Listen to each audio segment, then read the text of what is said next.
I think we're ready to start. Good evening, and welcome to this event, which is the second night of this year's William R. Keenan Jr. Lecture Series and part of Transylvania University's Creative Intelligence Series. For those of you who don't know me, my name is Kremena Todorova. I'm an associate professor of English and director of Creative Intelligence. My colleague and friend Jeremy Payden and I began talking about tonight's event a full year ago.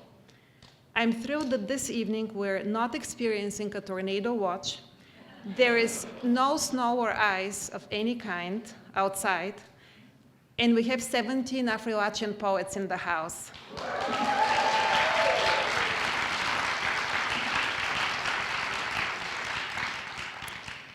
There are many reasons why Jeremy will introduce tonight's event, which is also an occasion. One of them is that he writes beautiful introductions. At times, his beautiful introductions can be long. Long and beautiful. Tonight, Jeremy has promised to keep his introduction beautiful and short, because we have 17 Affrilachian poets in the house, and we're eager to hear all of them read. Each poet will have 5 minutes to read and to introduce the following poet. At the end, they will be available to sign books, and we will have books by most of them available to purchase. Now is a good time to silence your phones. And because Jeremy is also an Affrilachian poet and the first person to read, I get to introduce him. So I'm going to read words written by a fellow poet about Jeremy. Jeremy said, I don't need an introduction. And of course he does. So please welcome Jeremy Payden, a poet, professor, and translator whose documentary lyric journeys through Latin America, migration, and layered histories of place with witness, precision, and moral clarity.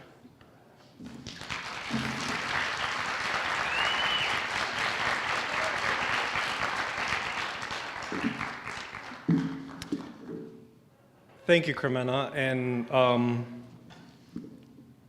yes, thank you. And I want to thank President Brian Lewis, and I want to thank the Keenan Lectureship and all the work that Kremena and then Charlene Harris put in to make this possible, coming from 4, 5, 6 different states, the 17 of us. And this is not something that happens with as much regularity as it used to. Also, I am a poet, which means I lie. No, I will still try to keep this short. Writing is both a most solitary act and a deeply communal one. Desire and drive, skill and talent must be cultivated by the writer and no one else. Yet we learn to write from others and with others.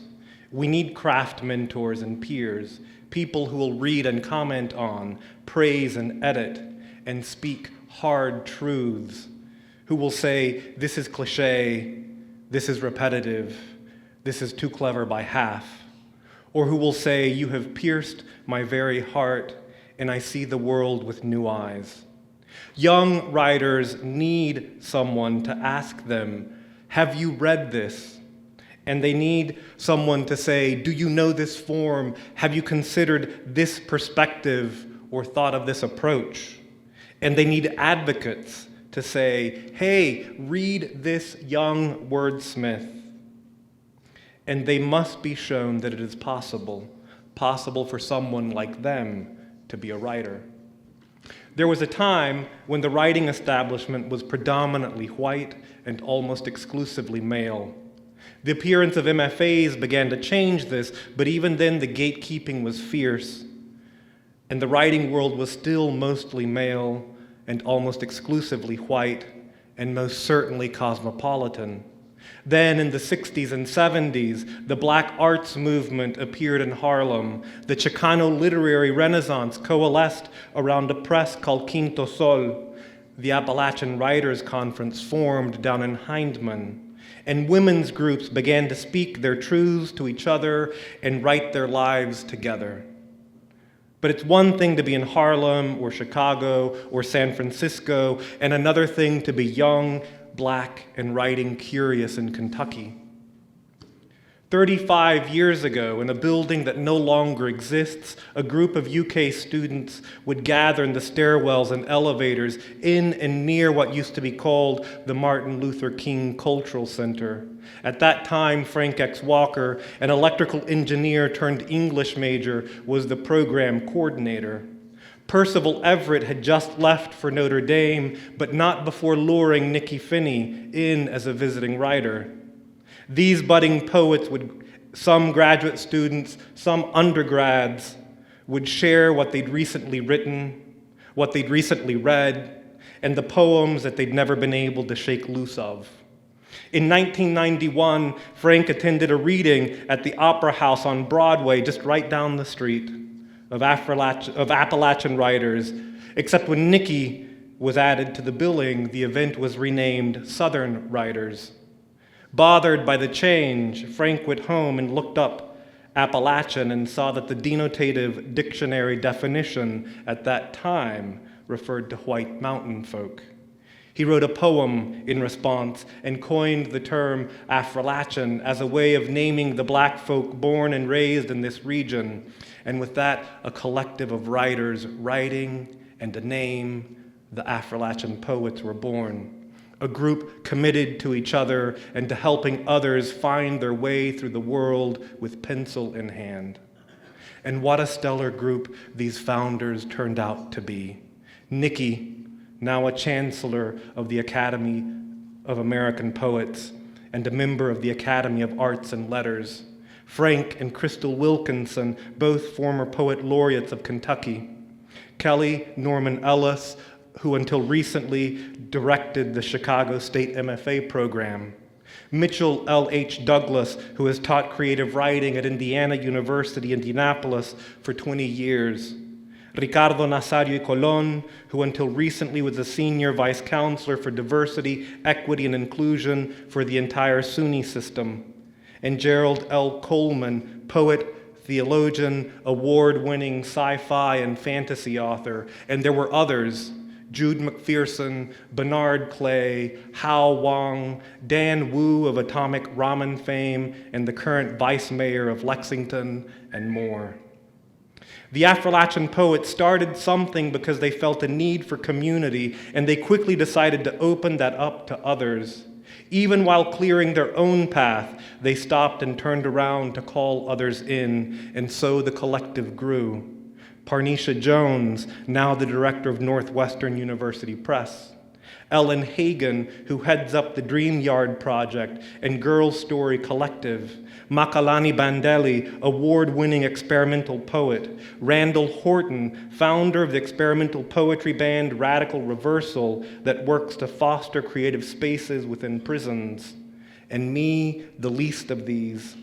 And Dorian Hairston, poet, baseball player, and dedicated public school teacher. Ron Davis, bookseller, Afrofuturist, artist extraordinaire, maker of covers, maker of illustrations. Danny Quintos, knitter, poet, educator, professor at BCTC. Joy Priest, professor at the University of Pittsburgh. Nita Jade, environmentalist, Black Appalachian organizer, adult educator. And Amy Alvarez, professor at Boston College. We are just some of the over 50 writers that have formed part of this collective over the last 35 years. We live in a time when certain very loud voices tell us that circles of belonging should be drawn ever smaller, ever more tightly. Certain kinds of power have always worked that way. But there's something beautiful in the Affrilachians' open embrace of writers of color from every ethnicity. It is a model of what it looks like to be centered in the certainty of who you are, a Black writers' collective, but centered in a way that lets you be open, inclusive. Over the years, the Affrilachians have crisscrossed this state, this region, this country, not just to read their own poetry, but also to lead writing workshops to work with writers of all ages to help them find their voice, steady their pen, and sing their songs. Before turning this over, I will read one poem. My introduction was probably at about 6.5 minutes.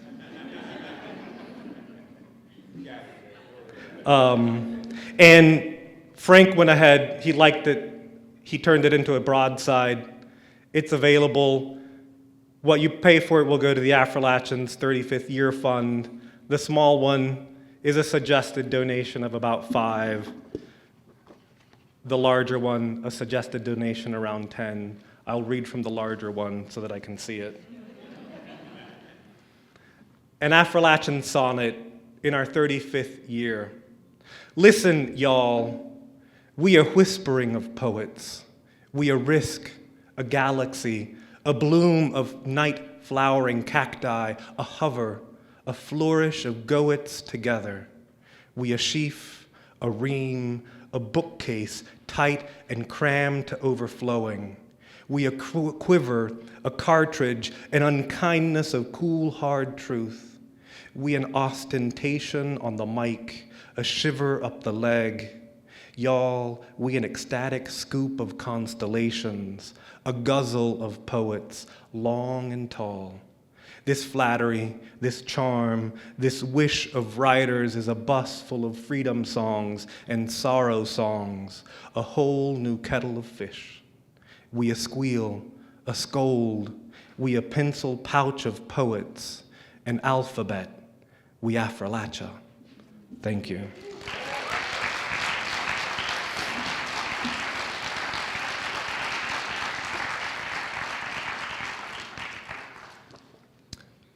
Next person on the mic is Crystal Wilkinson. She really needs no introduction.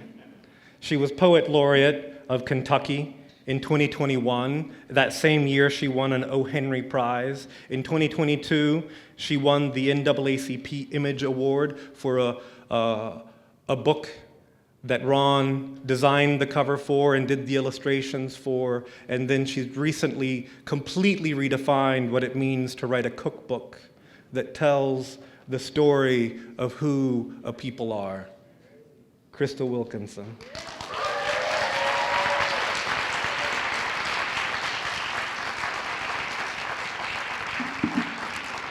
Thank you, Jeremy. It's good to be home. You know, I live here, but home, of course, is more than just about the geography of the place. And I said I was going to barrel through this and not get emotional, but being in the room just now with people I've known for, you know, it's hard to believe that it's 35 years because most of us are only 40. So I'm not sure how that happened,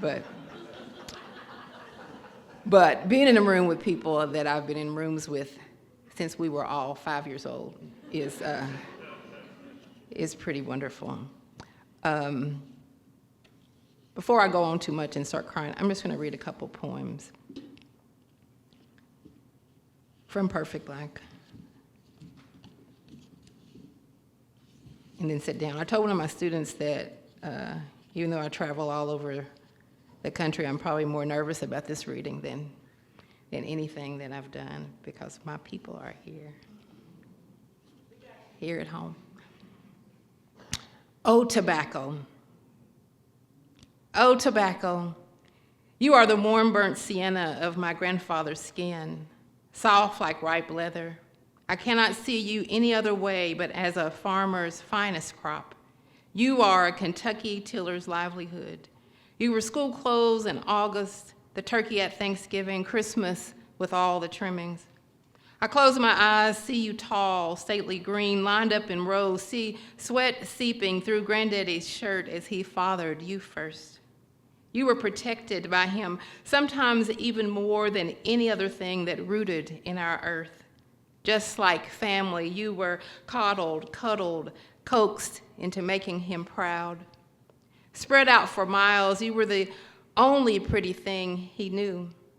When I think of you at the edge of winter, I see you brown, wrinkled, just like Granddaddy's skin. A 10-year-old me plays in the shadows of the stripping room. The wood stove burns, calloused hands twist through the length of your leaves. Granddaddy smiles, nods at me when he thinks I'm not looking. You are pretty and braided, lined up in rows like a room full of brown girls with skirts hooped out for dancing. So poetry, of course, always lives with me. It feels, these are not, some of these poems are, I wrote a long time ago, and some of them I wrote more present, but I've been living in the world of prose for so long, for the last 5 years or so. So reading poetry is refreshing. This poem, one of my great honors, I think, is being in a partnership with Ron Davis, and being an artistic partnership and a partnership of love and a partnership of family. And one of my deepest regrets is that he didn't get to meet my grandparents, even though he is living with Christine. He might not know it. He knows it. He lives with Christine.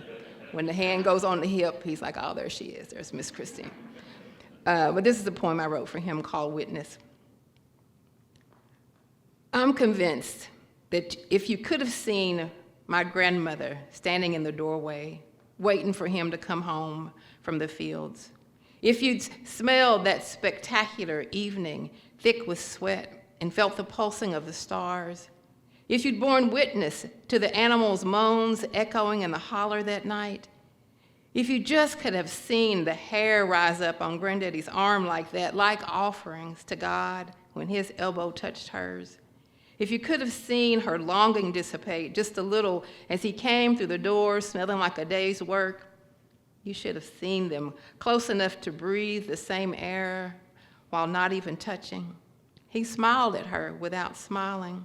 If you could have seen them watching me watch them, then you'd know how much I love you.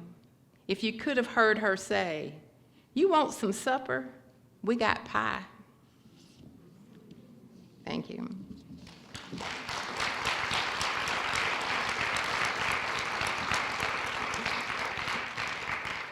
So I don't know how Jeremy decided how to put the names on this list, but when I looked at it, it's sort of a perfect pairing. Nita Jade, environmentalist, activist, Affrilachian community organizer, leader of workshops, and empower of girls, was my student many, many moons ago in Berea, and she has since become a poet extraordinary and a dear, dear friend, and I am extremely proud of her, so I want to bring her to the mic next. Nita Jade.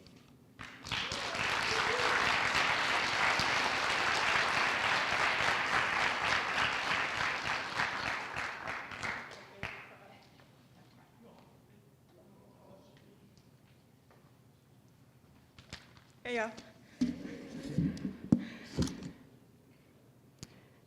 Hiba Abu Nada was martyred in South Gaza on October 20th, 2023, by the Israeli soldiers who raided her home. This poem begins with an epigraph from I Grant You Refuge, a poem Hiba wrote 10 days before her murder, translated by Huda Fakhreddin. Egregious guzzle. Oh, little light in me, don't die, even if all the galaxies of the world close in. Hiba Abu Nada. To firmly press someone or some many, soft, to yield with clenched fists or beneath spiteful thumbs is to squeeze, is to take dull blades to pomegranates, to drain each arrow and desecrate the seeds, such an egregious sin to squeeze, to wedge into or infiltrate narrow, sacred, restricted space, to flush innocence by thousands into corners is to squeeze, to ensure accuracy and follow through, To assure gun doesn't flinch before bullet leaves barrel, one trains their finger to smoothly squeeze. To deploy MK-84s is to equip falling stars with precision, is to push 2,000 pounds of fire into every squeezed shut eye. You know, bombs don't actually whistle. The Doppler effect squeezes air into a high pitch that mimics forced breath. What do a hug and a hand have in common? A gasp. Before there is the air of letting go, there is the squeeze. How has genocide thickened our lazy tongues? When we stutter martyrs' names, dear listeners, our hearts have got to do much more than squeeze. This next poem is called Genesis chapter 8, verse 7, the abridged version. This is for Milan and Shayna. The King James Version reads, "And he sent forth in a raven which went forth to and fro until the waters were dried up from off the earth." The Orthodox Jewish Bible reads, "And he sent forth the Oreb which went forth to and fro until the waters were dried from off Haaretz." The Legacy Standard Bible reads, "And he sent out a raven, and it went out flying back and forth until the water was dried up from the earth." And he first sent, in every version, the black-winged body, which flew until the coast was clear, and in every revision, the dove receives the glory. And now, of course, when the ravens protest, the doves set aside their olive twigs to insist, it's a new day. Last poem, Japanese Honeybees 101. Observe what the honeybee allows. The scout wasp enters the hive alone, kills a few bees, conflates this with power, thinks too much of its presence.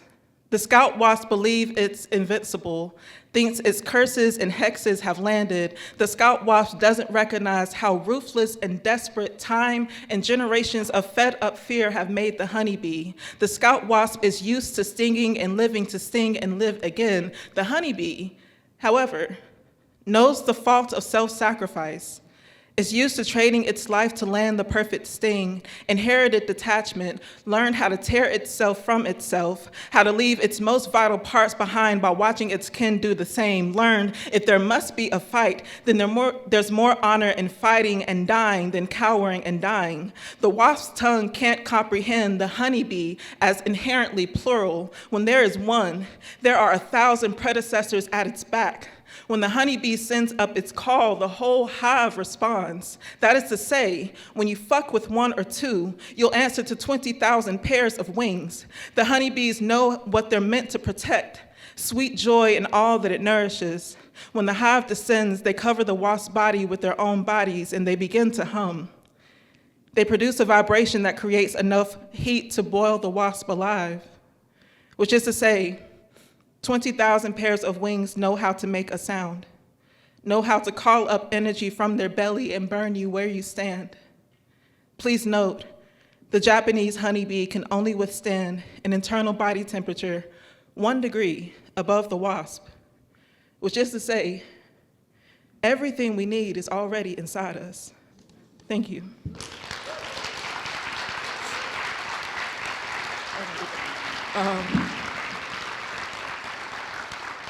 I get the pleasure and the honor of introducing someone that I'm kind of adopting as my big brother. We didn't talk about it beforehand, but it's happening. Dorian Harrison, poet, baseball player, and English teacher. Come on up.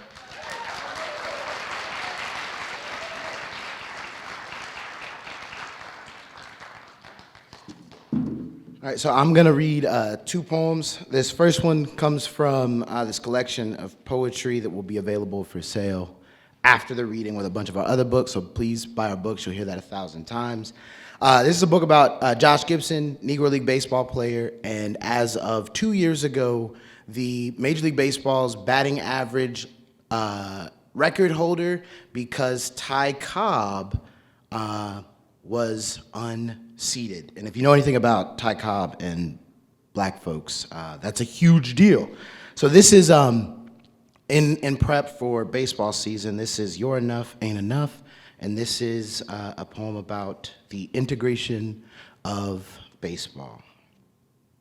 If you ever been confused about how humans can be bought and sold like stock, or how they can be bred like horses, branded like cattle, whipped like beasts, if you can't see how one can chain another human being on their back to a stranger in the soot-black pit of slave ships where ocean's salty spit fights a war with piss on skin, if you don't understand how one can be made to pick cotton, harvest rice, hang tobacco or people for free, lay down rails, pave roads, build countries, make wealth for free, be wealth, if this seem foreign to you, ain't no way you can see an American Negro soldier like Jackie Robinson breaking the color barrier is nowhere near enough progress.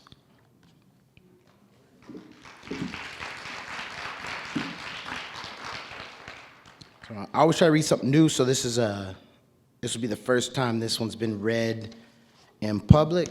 This is a poem for Afrofuturists, or you don't need no rocket ship to go to space.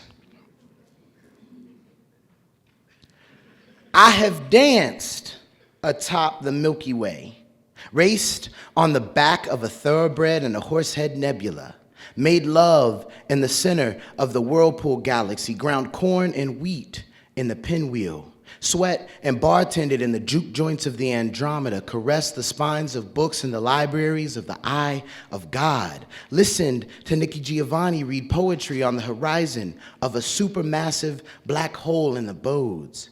I've baked in the kitchens of the fried egg galaxy with my grandmother's grandmothers, studied the matriarchal hunt with the orcas of the whale, mastered song in the churches, alleyways, and street corners of the Antennae. I've slumbered on the crest of the cosmic clouds in the butterfly galaxies, drank the bourbon and drawn the breath of the cigar.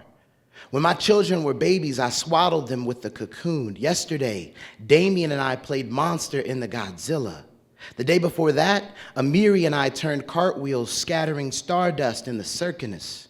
When they sleep, when we decide time need be an illusion, some social construct, Reese and I traverse the outer banks of the backward galaxy. I cut the waves of the condor with my wings, leaped across the grasshopper, placed the knife's edge on skates, and glided across the hockey stick, metamorphed in the tadpole, vegged out in the web of the spider, hit a home run off the skyrocket, which exploded stains and dyes all over the firework, and I was there when Cosmos Redshift 7 was painted blue. I've placed the rest of my travels stowed away, documented in great detail on an ink libation, scribed on the parchment paper of the hidden galaxy. I must confess here what I have not seen anywhere else in this universe. Not a single slave and not a one slaver, void of any wannabe catchers, thus none of their mentees, the Gestapo, and though as cold as these colorless devils some of space may be, not a single shard of ice in sight. We have been trapped by blaring sirens on this planet, and our music, dance, and song, the poetry that invites and entices our escape. Did you know black holes swallow everything except hate, that spewing from its core, shooting out, thrown up or down, is the only undigestible force in the cosmos, this man-made drug, this imperialist, white supremacist, capitalist, heteronormative, cis patriarchy has been sequestered, banished, imprisoned to this spinning ball of dust, and scattered throughout the heavens are conductors, ancestors, their constellations, candles and windows guiding elegant souls along intergalactic transit.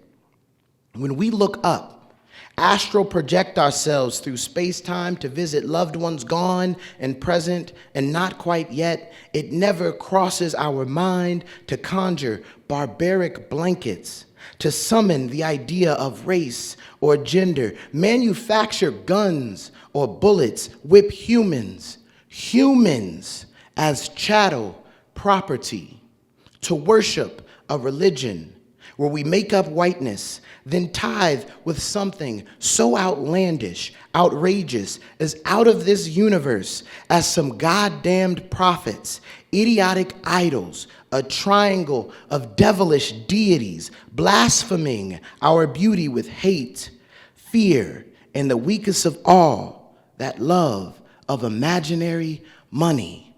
3, 2, 1, blast off.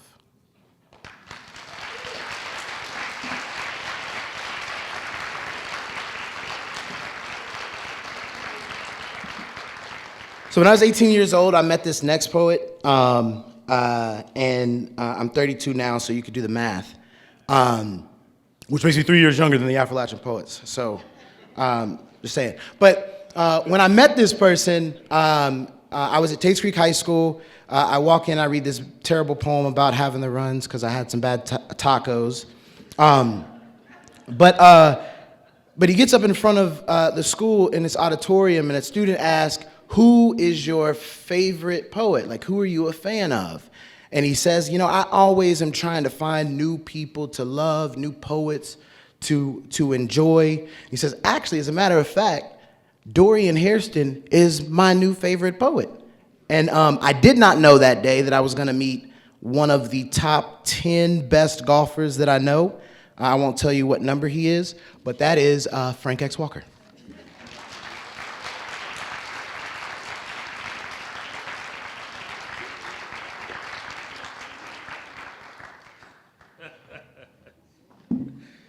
Whew. Thank you, D. 3 years younger than the Affrilachian Poets. I just feel my gray hair tingling when he said that. Thank you, Transylvania. I mean, you really make us feel proud to be celebrated like this. Last night was amazing. I'll save that for my introduction, but it's been a glorious 2 days already, and we're not even finished. I'm just going to read 2 poems. The first one seems like I have to read it because it feels like the poem that started all of this. It's a poem called Affrilachian, for Gurney and Anne. Thoroughbred racing and hee-haw are burdensome images for Kentucky sons venturing beyond the Mason-Dixon. Anywhere in Appalachia is about as far as you could get from our house and the projects. Yet mutual appreciation for fresh greens and cornbread and almost heroic notions of family and porches makes us kinfolk somehow. But having never ridden bareback or side saddle and being inexperienced at cutting, hanging, or chewing tobacco, yet still feeling complete and proud to say that some of the bluegrass is black, enough to know that being colored and all is generally lost somewhere between the Dukes of Hazzard and the Beverly Hillbillies.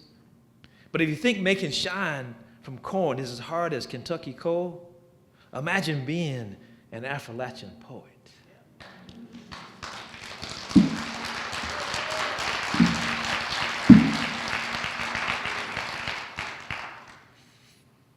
"35 years later, one of the things about being an undergrad at UK a long time ago is growing into my activist self. And one of the things that I remember fondly is going to UK football games with the Black Student Union. And when my old Kentucky home came on and was being performed, we would all cross our arms and refuse to stand up. And we would get these hateful stares from 80,000 people because there were a lot of us protesting with our arms crossed and sitting. But people didn't seem to know the history of that song and that songwriter. So this many years later, I'm still trying to be part of that defense and defiance. And here's a poem called "Why I Don't Stand." And it uses the original lyrics from My Old Kentucky Home, and an advertisement written the same year from a newspaper right here in Lexington, Kentucky, right down the street, in fact. You'll hear the details. Why I Don't Stand. Oh, the sun shines bright on my old Kentucky home. $1,200, $1,250 for Negroes. 'Tis summer, the darkies are gay. The undersigned wishes to purchase a large lot of Negroes. Well, corn tops ripe for the New Orleans market, and the meadows in the bloom. I will pay $1,000 to $1,250 for number one young men, and $850 to $1,000 for likely Negro women, while the birds make music all the day. In fact, I will pay more for likely Negroes. Weep no more, my lady. Oh, weep no more today than any other trader in Kentucky. We sing one song. My office is adjoining the Broadway Hotel for my old Kentucky home. On Broadway, Lexington, Kentucky, for my old Kentucky home far away, where I or my agent can always be found. Wild on Stand. Thank you. All right. I have the pleasure of introducing a poet who almost ran over me in the street the first time I met her. I was crossing the street at Euclid and Rose, and she was running up towards Memorial Coliseum. And all I saw was just dreadlocks and these long legs. I think she tried to run over me. She must have known that I would tease her every chance I got after that. There are many things to say about her, but I think if you were here last night and you understood that if you were part of the 26.6 years that she spent in Lexington, then you received a gift that was 26.6 years long and is still giving. What I loved about last night is looking around that auditorium, the largest on the other side, and seeing how full it was, and understanding that people in Lexington love this next poet so much. It's not just that she feels home when she comes back to visit. She is home. Nikky Finney.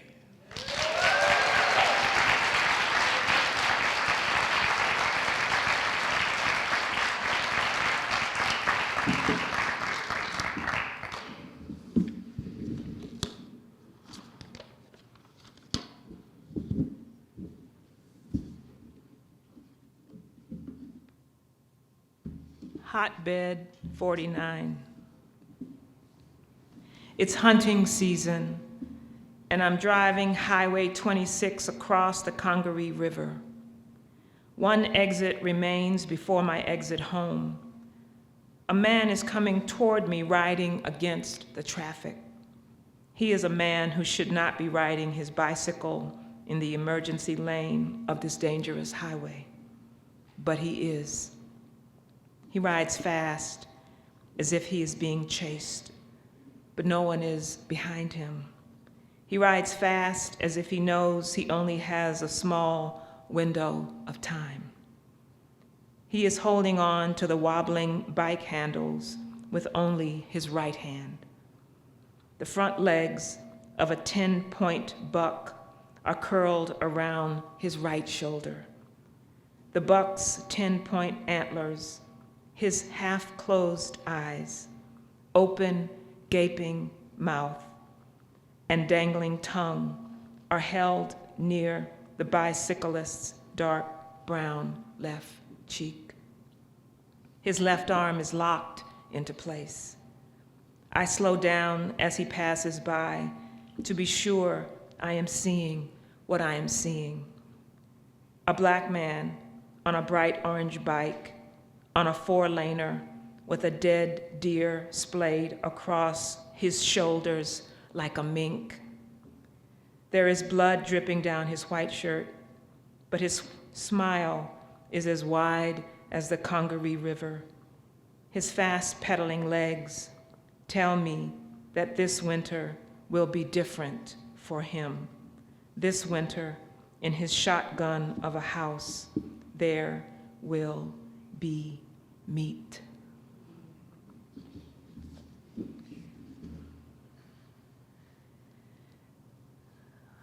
On June 17th, 2015,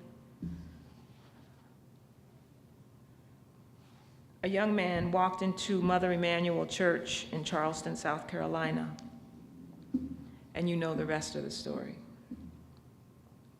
A year and a half after that date,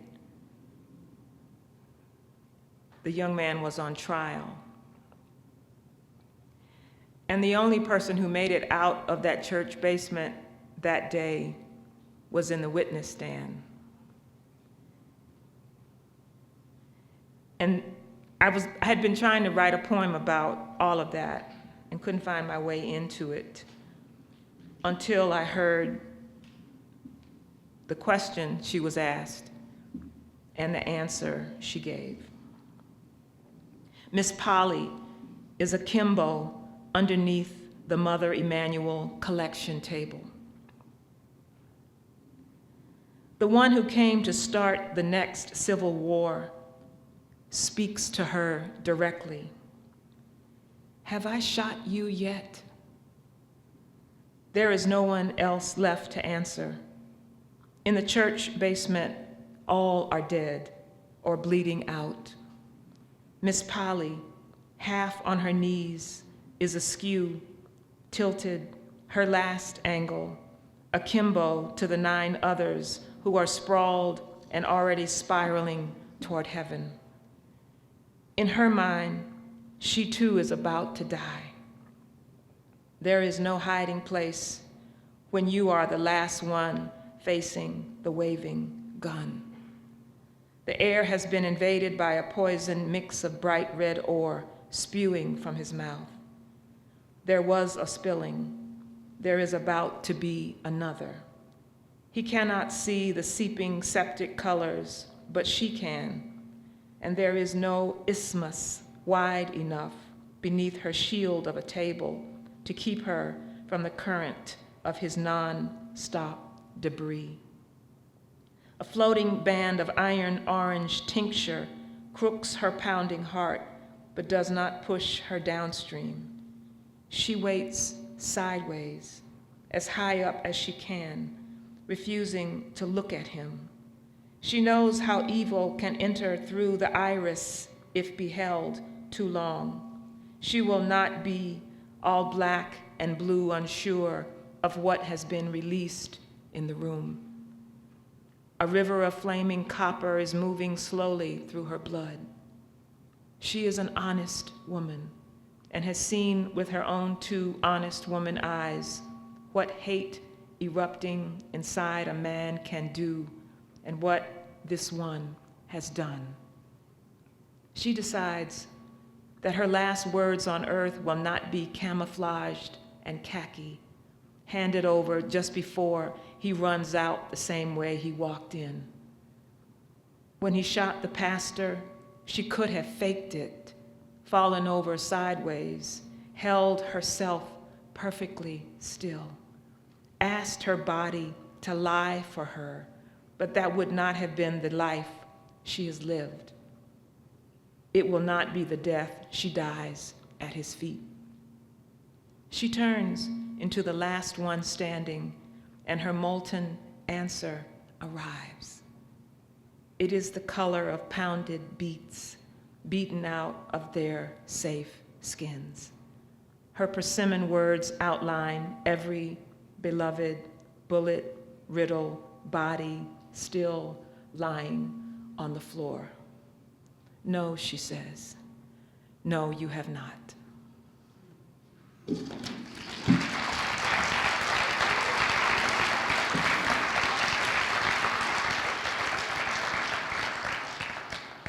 So, Parnisha Jones is a poet.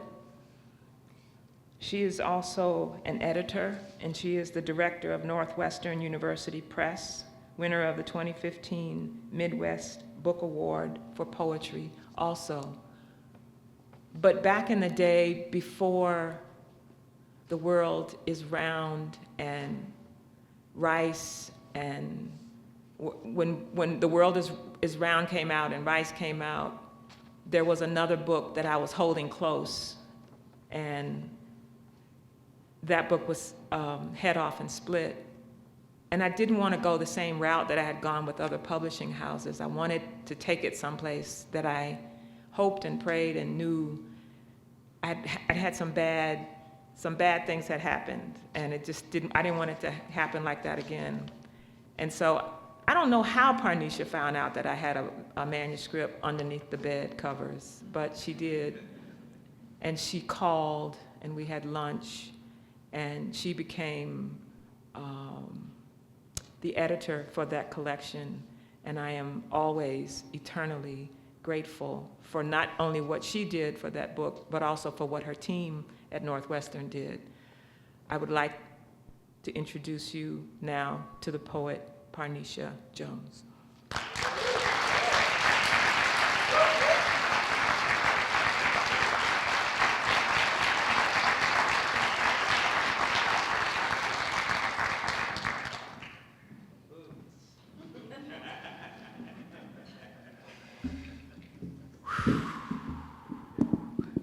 It's not often I get to be a poet, so it's been at least 10 years since I've been here. And on my way here from Chicago, I started writing a poem, and I didn't get past the title. It was called Terminal F, Forgiveness. I was leaving out of Terminal F. And I was like, well, I'm not in a forgiving mood these days. So I stopped there. And then I got here and I saw faces and people that I have not seen for many years. Last week, I made 23 years at Northwestern University Press. I started there when I was 22.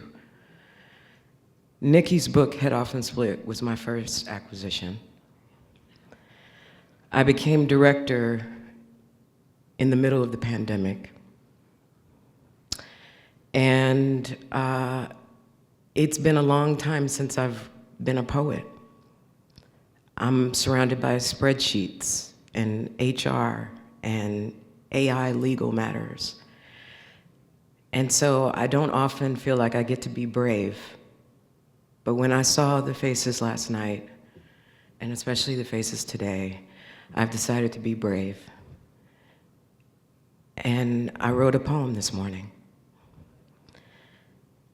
Terminal F, Fight or Flight.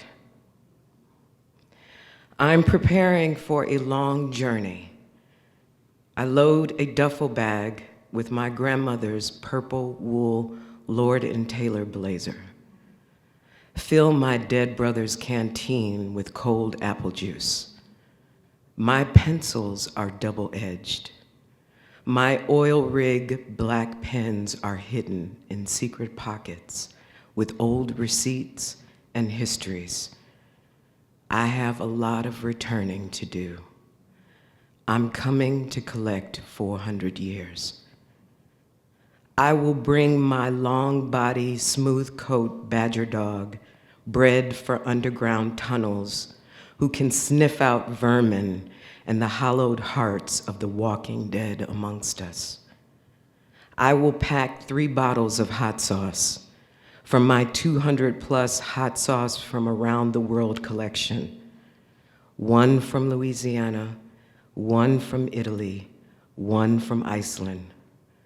No matter where I'm going, which side of the equator I front line, splash some hot sauce on it, and I will survive.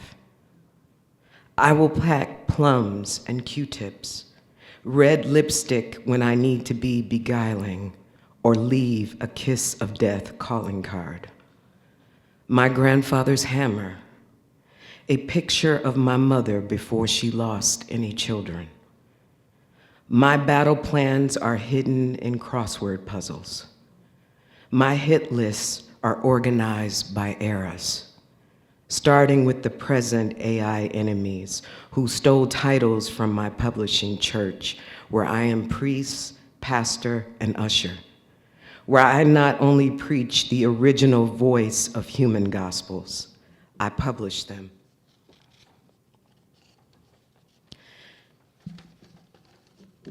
I will kiss someone from a long time. I will kiss them goodbye and tell them not to wait for me, because when I return, I will return with a new lover and a lost language. I make plenty of room in my black rhinoceros SUV, because I'm bringing backup to the spaceship. I peek through Gwendolyn Brooks's kitchenette window, climb Lorraine Hansberry's 3-story walk-up, tap the iron door knocker of Hemingway. When cautiously entering the darkest Chicago alley, I hear Capone whisper, "Whose car we taking?" I'm bringing all the ghosts of my neighborhood on board. I'm bringing the elephants, the women who grew hips and books with me. I have my Affrilachian passport. My DNA is duty-free. We will travel down the long leather wetback Lake Michigan, past Jesse's funeral procession, past the pyramid of Obama. We will stop at Doc's Fish Shack. I will order 4 slices of cheese on my fried fish sandwich. We will eat in the car, listen to Patty Drew on the way to the launching pad. The spaceship, built in DuSable's basement, does not launch vertical, but horizontal, because we don't need to look over our enemies. We've taken enough time surveying the damage. When we launch, we will be wide-eyed and eye level with our enemies. The main engines start humming the spirituals. Our jetpacks filled to the brim with language wanted dead or alive. Spacesuits made out of crazy quilts. Freeze-dried ham hocks and greens. We are prepared for this journey.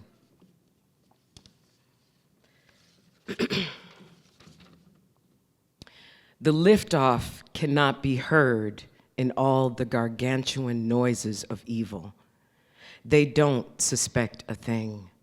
But I'm telling you, if you happen to see a spaceship traveling vertically and horizontally, don't be alarmed. Humanity is on board and traveling with all our receipts.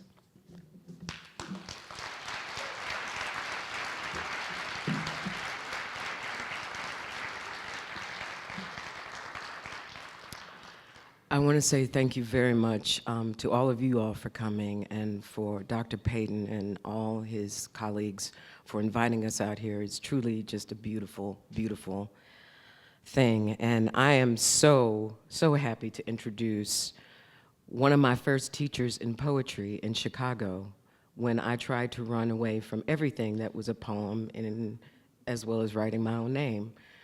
She is my teacher. She is my what happens in New Orleans stays in New Orleans sister. She really is a bridge, and she's helped me a lot in my survival as a writer, but also just a woman of the world. And so I am so grateful and proud to be able to introduce Dr. Kelly Norman Ellis.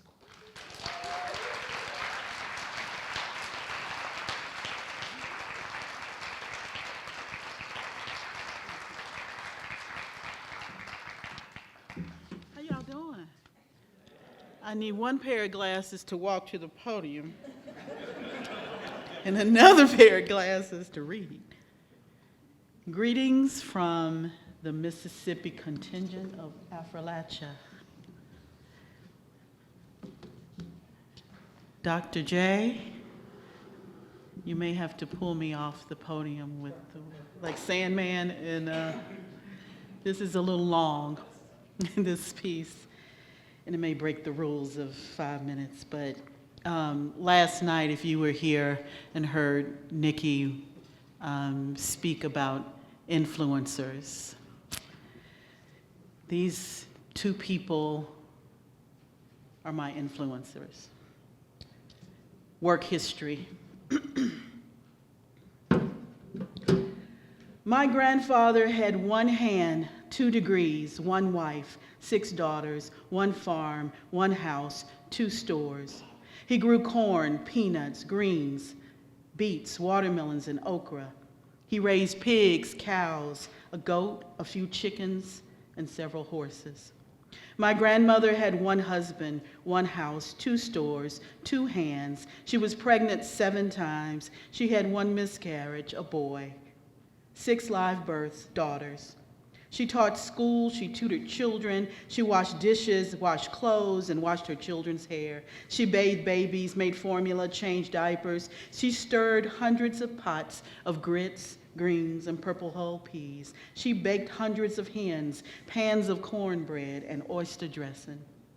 My grandfather was a high school social studies and history teacher, football coach, sports referee, farmer, high school principal, and the first Black alderman in Forest, Mississippi. My grandmother was a wife, a mother, a teacher, and a writer. My grandmother owned hundreds of books. My grandmother read Eudora Welty. My grandmother read Gwendolyn Brooks. My grandmother drank hot tea, not coffee. She smelled like VO5 hair oil, the almond scent of Jergens lotion, and ivory soap. She stayed up after her children went to bed and wrote stories into the night. My grandfather smelled like Aqua Velva and C.F. Young pomade. Some days he carried his scent of watermelons in the earth he grew them in. Sometimes he smelled like sweat and Mississippi air. He drank slender cold bottles of Coca-Cola and huge pitchers of water. He had 1 prosthetic hand he wore to school and a silver hook he wore to the fields. He wore a cowboy hat to both. She wore her hair curly and her dresses tasteful. She wore a single gold wedding band on her left hand. My grandparents cooked hundreds of hamburgers for hungry football players my grandfather brought to their home after practices. My grandparents taught thousands of Black people.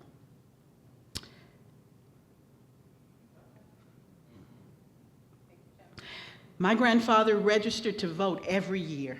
My grandfather was denied. My grandfather was told he failed the Mississippi Constitution examination. My grandfather taught Mississippi history.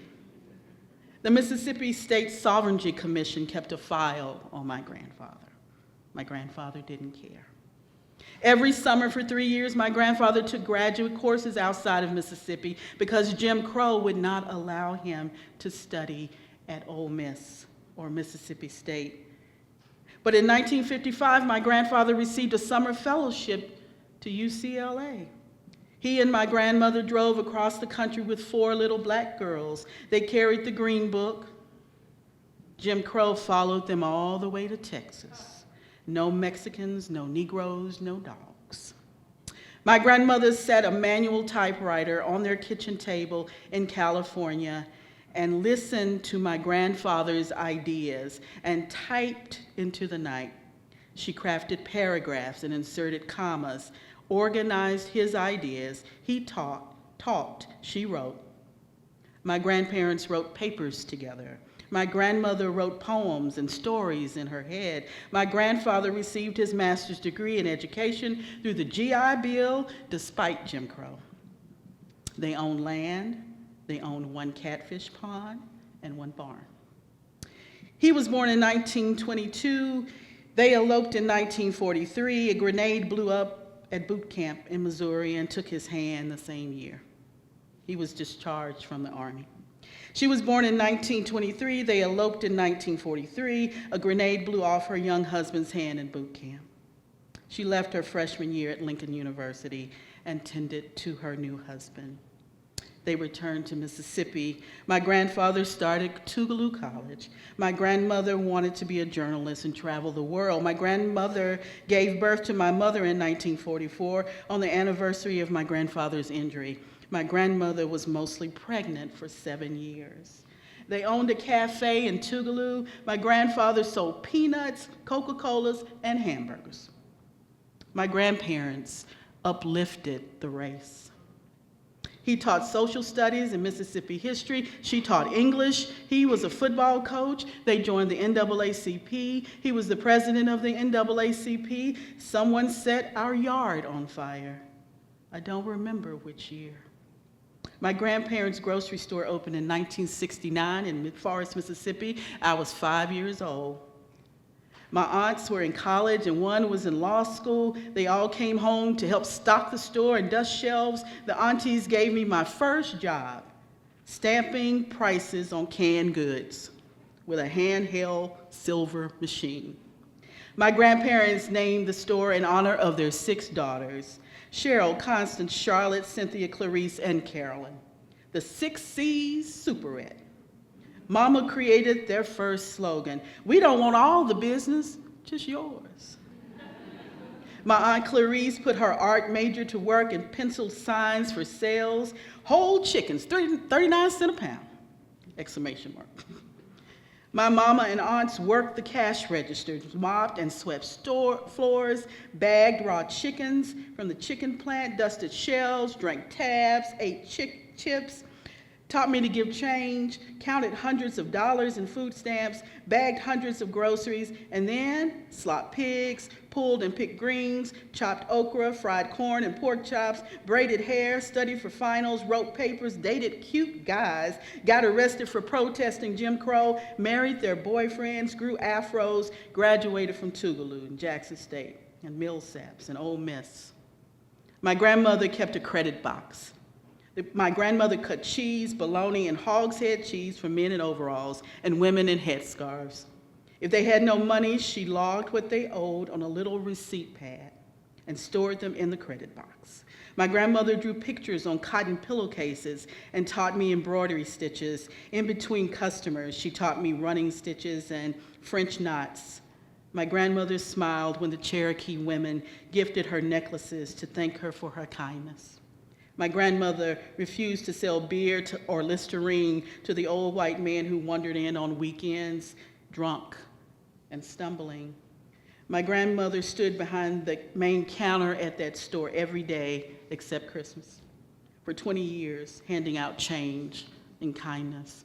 On Saturday nights, men and women filed in and bought Miller High Life and Pabst Blue Ribbon. My grandparents sold them Winston and Salem cigarettes. My grandmother let the teenagers stand around the Coke cooler, drink pop, and listen to WOKJ. My grandparents made a home for Black joy. My grandparents were freedom fighters. My grandparents built an office next to the store for my aunt's new law practice. My grandparents built a home for Black justice. My grandfather was principal of the Black high school for 20 years. When the Black and white schools merged in the name of integration, the school board appointed my grandfather the principal and a white boy, all of 28 years old, as the superintendent of schools to supervise him. The NAACP sued, my grandfather retired, my grandfather ran for alderman of a small city. My grandmother took me inside the voting booth the day she voted for my grandfather. She said, "You see your grandfather's name? Now move the lever."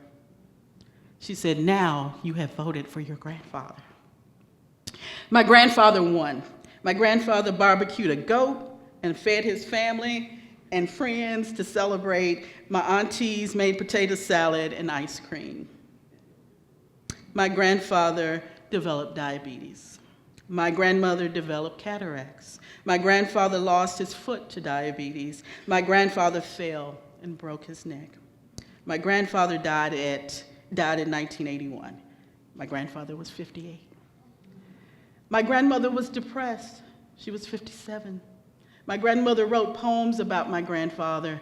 My grandmother became a journalist. My grandmother wrote a column for the Scott County Times of Mississippi called The Slaughter News.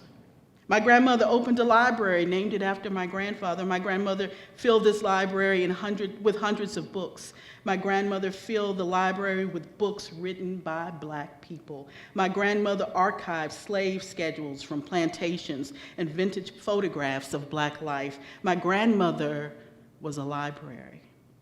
My grandmother was a museum.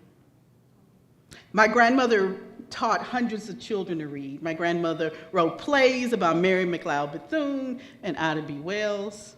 My grandmother met Alex Haley and traveled to England. My grandmother sent her granddaughters postcards from Stratford-upon-Avon, where she said, "It's very quaint." My grandmother discussed her eyes of watching God with her granddaughters. My grandmother had a cancerous tumor. My grandmother started to go blind. She worried she would not be able to read books or write stories. I told her, "You'll be like Milton. I'll read books to you." My grandmother was 68 years old when she died. My grandparents were race people. My grandparents were freedom fighters. My grandparents are buried next to each other in Tougaloo, Mississippi. My grandparents are resting places for Black joy.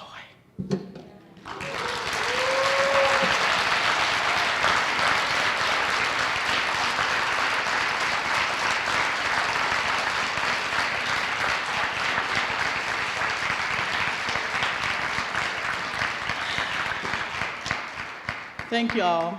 I practiced it like 30 times, and I didn't cry at all.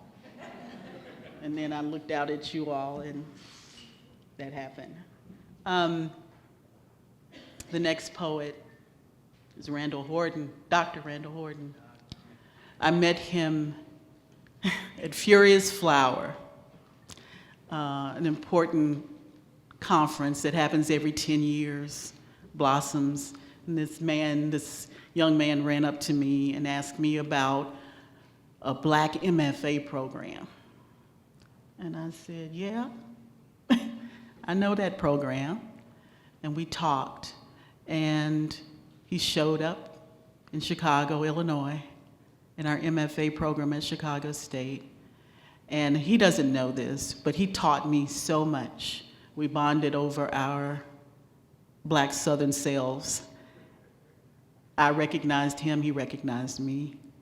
So, Dr. Horton, come on up. There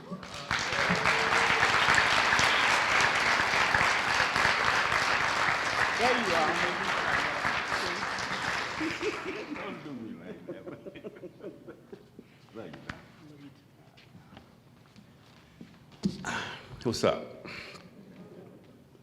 All right? All right. Yeah, man, and so I told Kelly, or Dr. Ellis, don't make me get emotional around this joint. But she's correct. I wanted to go to that place, and I wanted to study with her, because she had written Tougaloo Blues.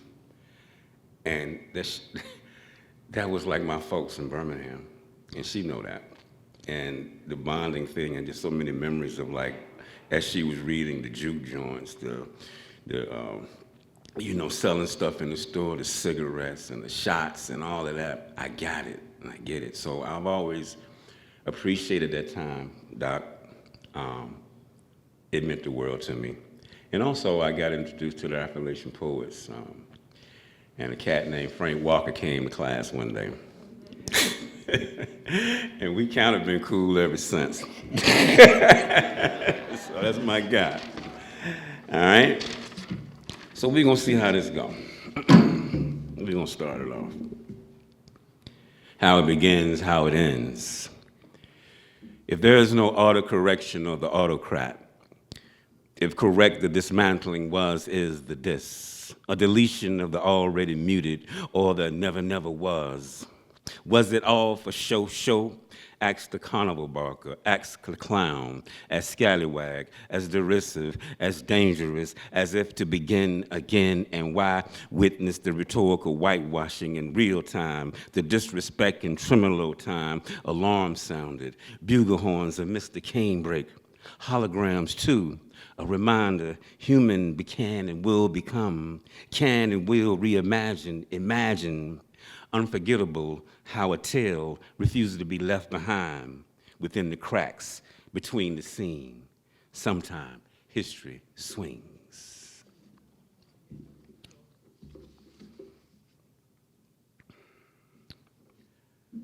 Under the urban sky, a small girl travels with her backpack out past the last subway stop, dark green shrubbery on the knoll, and places the backpack under the sky, basking in the urban twilight overhead to dream.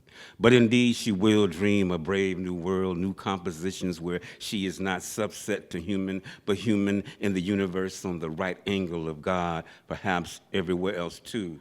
Dark green shrubbery along and through Earth's rotation. Just before the moon and under the sky, the small girl thinks free with Earth, with all things spiritual, the sea spray, a squall, the eagle. Just before dawn, November whispers, return to me. Inhale a new kind of individual, not really an individual, but a human being under a canopy of stars, wonderfully hard to center, a universal, free and good. I'm gonna leave one more and get out of here. Point of view is everything. Late nights, under the lamplight, I become an observer and watch the woebegone, the forgotten, fold into the fabric of the living, oblivious yet clueless, and become a narrative, and within the narrative in which the erase or the joke, or to live in a cracked mirror with no reflection is how we see the bright faces of the oppressed who are voiceless inside a moon at midnight on this deserted street. Thank you.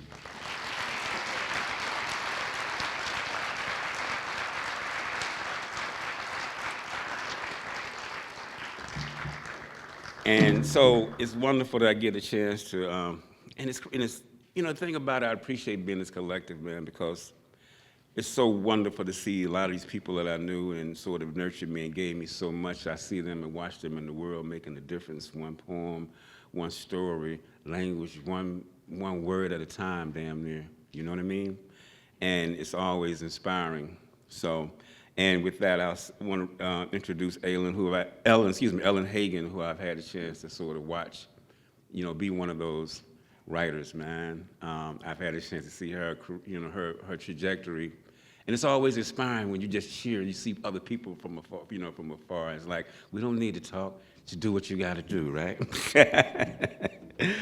Ellen Hagen, a writer, performer, educator, and author. But she's a mother too, and who have had a chance to meet her kid, an author of YA novels and verse, recipient of the 2020 New York Foundation for the Arts Fellow in Poetry, a co-founder of the Girl Story Collective, and just an all-around dope-ass writer. Come on up, Ellen.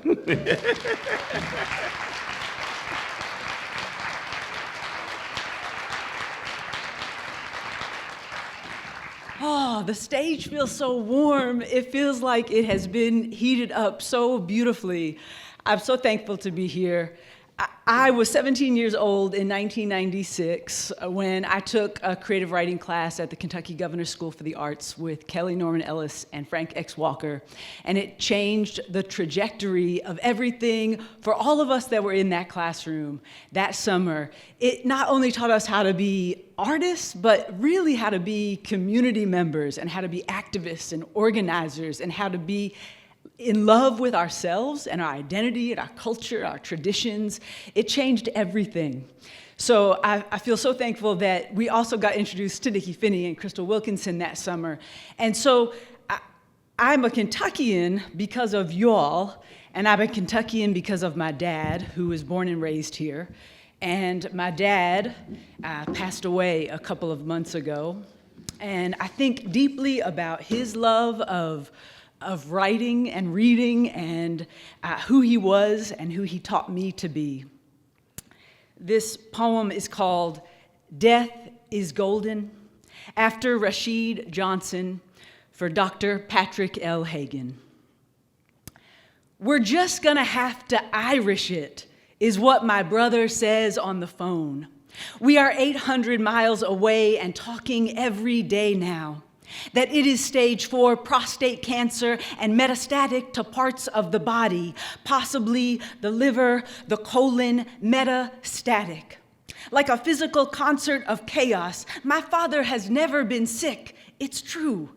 He also never went to the doctor. So we land here.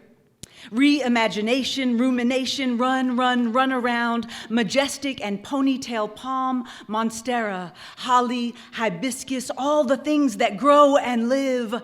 Oh, death, there you are.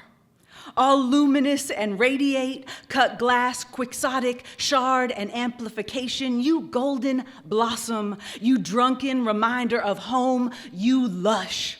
Buoyant when I stare the edge down or look at you close as the 4th circle of my father's late-stage diagnosis, reckless, wild, aggressive, like him, like me.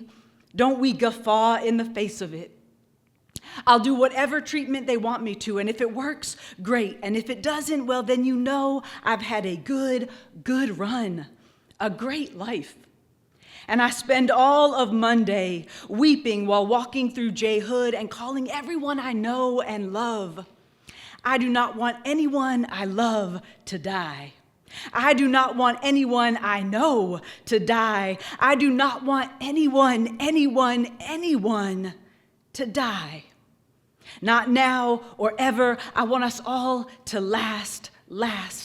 Our faces lit, disco balls, survive and outlast, spirits poured for all our birthplaces, stunt, read all the books, Eve Ewing's Original Sins on my dad's tableside from the Bardstown Public Library. Stay proponents like him of public schools, public parks, public spaces, his walking shoes worn out at Walmart. What's more public than that? But this poem, all our collective love, this raddest of nights with these raddest of poets and this raddest of spaces with all of us living so close to death. Bodies splayed on graves. If they don't pour bourbon and water at my funeral, I've done it wrong, my dad says. Yes, if there's no cornbread like my mama made or electric slide, I've done it wrong too. Twin, all-seeing.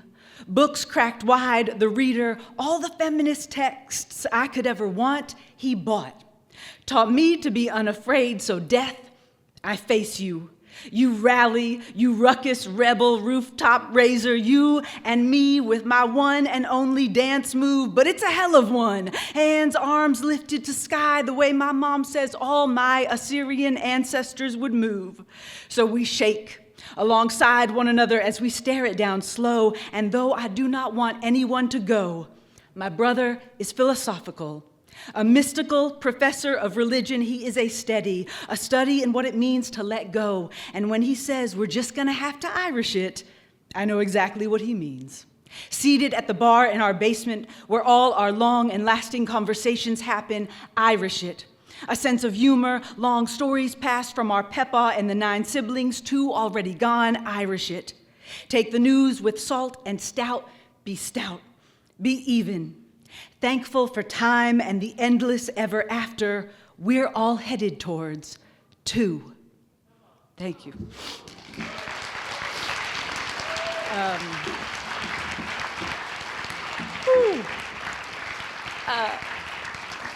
Next up, it feels so good to be moving in all these concentric circles. Gerald and I were talking about taking Kelly Norman Dr. Ellis's Major Black Writers class in college. So to be sharing this space and sharing all this history, please welcome philosopher, theologian, poet, and science fiction and fantasy author. Give it up for Gerald Coleman.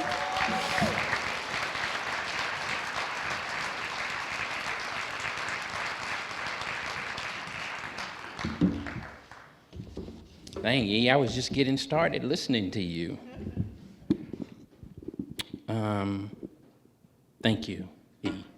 To my fellow APs, I just want to say I watch what you do and what many of you I've I've got to see you become with delight and joy. And I love every one of you.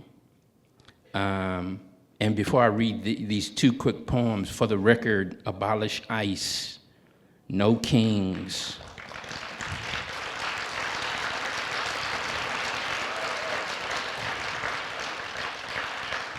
Fuck fascists.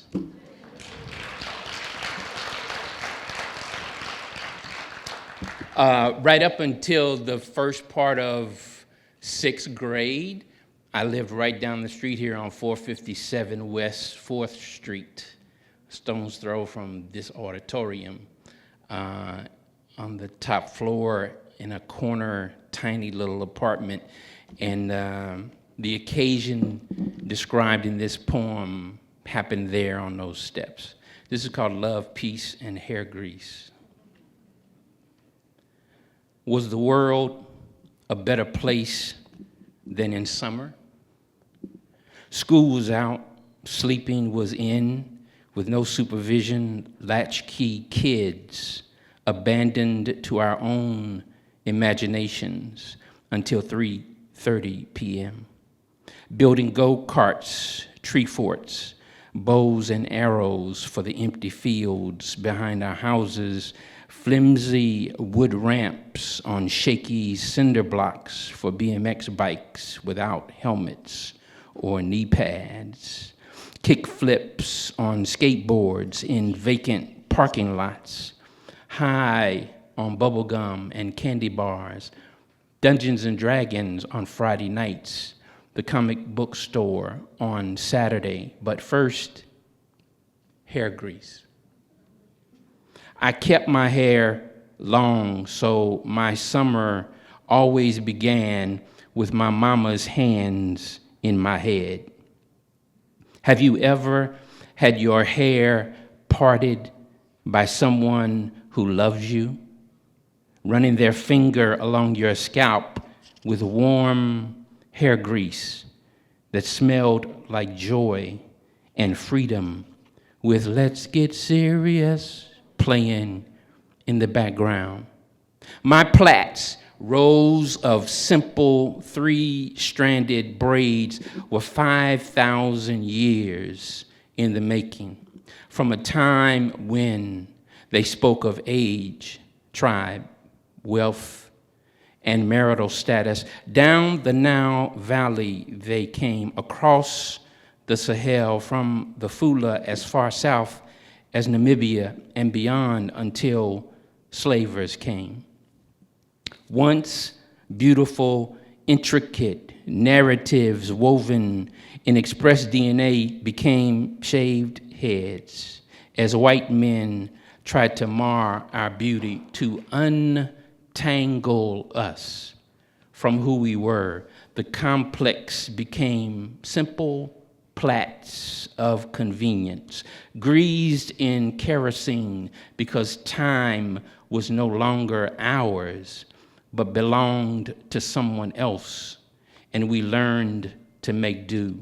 Those simple twists of fate endured, came to rest on my head every summer by way of my mother's nimble fingers, because time was not hers or mine, but the love I felt sitting between her legs at the beginning of summer while she tugged my mane into ancient weaves was, and so was the history radiant upon my head.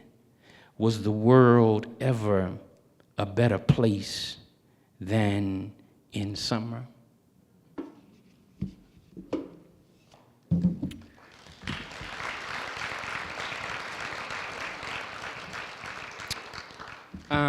How many of you have seen The Lord of the Rings? Just wave your hand.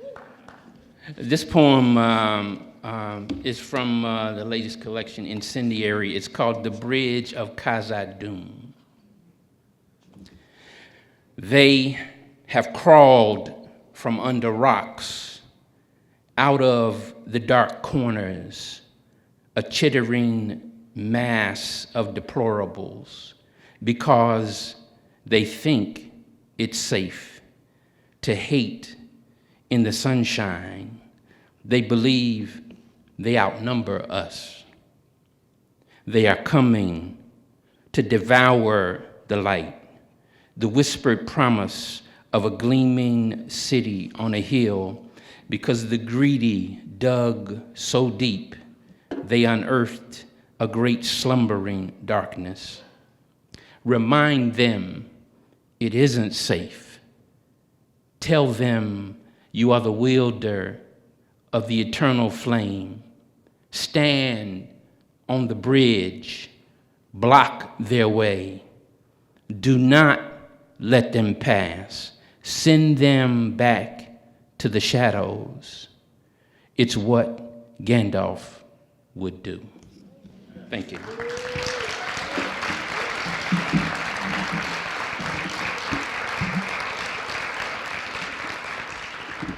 Let me introduce this cat who still owes me $25.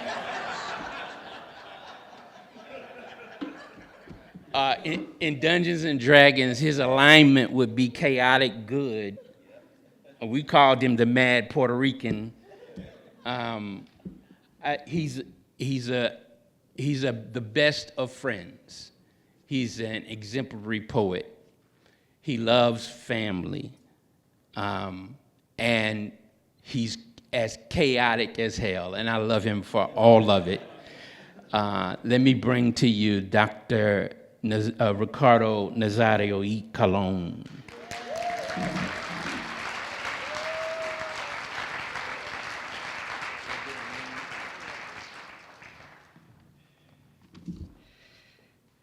This is the audience participation part of the program.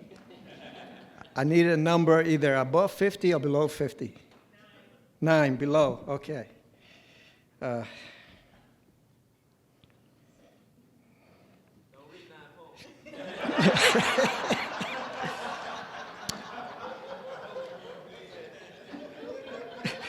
So this is the beautiful thing about being unemployed is that you get a lot of time to write. So I'm working on a new manuscript. It's called The Dangers and Concerns of Matrimony with an Exotic Dancer.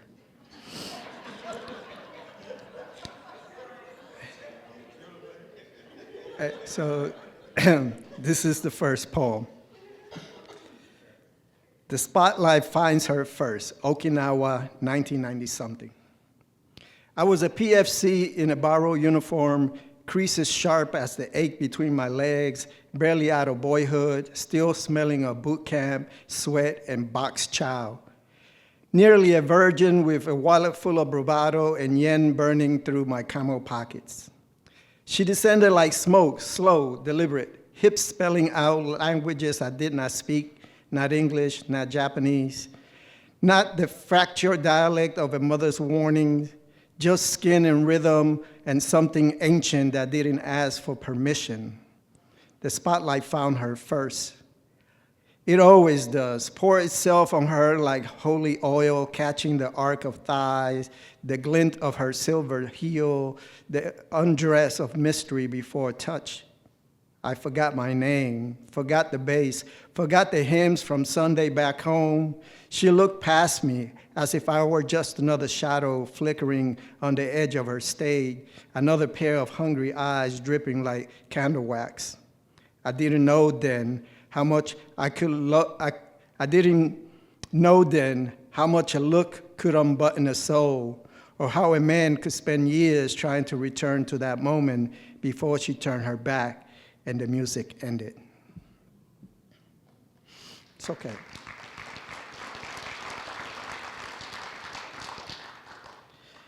And this is the poem above 50. It's called When Fireflies Come Home to Roost. Last year, some building in Louisiana burned down and people were having a moment. A couple of epigraphs. When the embers reignited, so did the names they tried to silence, field note from the burn. The ancestors are not gone. They are waiting for the right song the right spark, the right wing, Alexis Pauline Gumbs. The big house went first, howled through its white columns, the porch sagging like a sin too late for mercy. Cypress wept smoke into the wet Louisiana dark, as if the bayou had stirred and remembered its stolen children. They called it lightning, a natural act, as though nature herself did not carry the grief of gutted wounds and broken backs in her belly. But I know it was the fireflies, descendants of lamps carriers and whisper names, sparks loose from forges of unfinished prayers, come back not as insects, but as messengers of reckoning, winged with the breath of ancestors and songs once buried beneath Cain. They did not come to haunt, no. They came to set the ledger ablaze, to sear every deed and blood-stamped title that once priced a black child's cry. Oh, how it burned. The curtains curl into ghosts, the grand stairwell moan, the chandeliers shatter like brittle pry, and in the hush between crackle and collapse, Omadir's voice rose from the ash, singing in Creole and kinship, we are unshackled. The souls rose, not to heaven but to earth, to press their souls into suit and memory, to waltz through what once chained them free. The land remembers now, the soil drinks truth. And where the manor once ruled, 100 fireflies linger, not mourning, but writing their names into the loom. Thank you.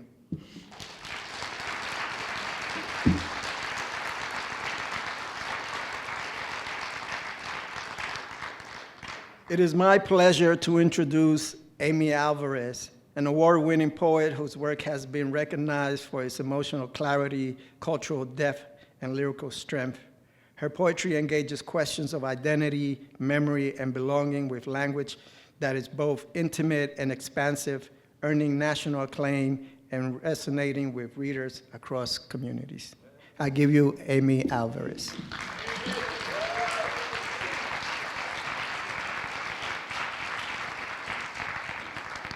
All that from a man who watched me fall off a plane this morning.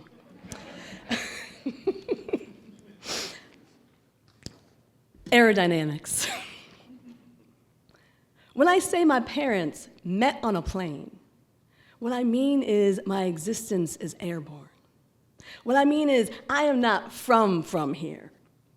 That my parents, my family, still hover above an Americanness none of us can fully know.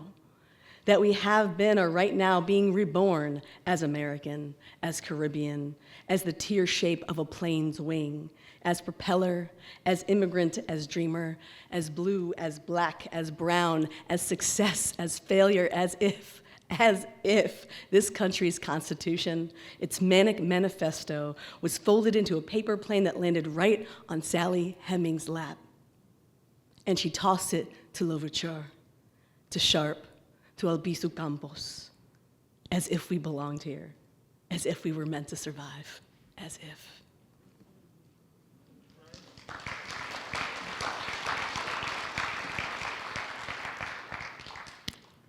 Hood aesthetic. Naturally broken glass, throbbing bass, a roll of bills and a paper bag passed between the hands of hustlers. But just as true, the rows of corn planted by the family at the end of the street. Even in this leaded soil, stalks grow fat cobs. The squeal and clatter of barefoot children chasing each other on asphalt, tight braids flying, shoes abandoned at the back door. Rounds of happy birthday to ya, happy birthday to ya, from an open apartment window, the shuffle of sneaker and swish of net from the basketball players beneath. In the morning, I step outside to starlings, wings like oil slicks, construction, the hot tar releasing a haze of heat. I wave to my neighbor sitting on the stoop, shirtless and smiling. What neither of us know is that he will be dead a year from now. His body will lie at the front steps of our building, His dreadlocks will splay across concrete.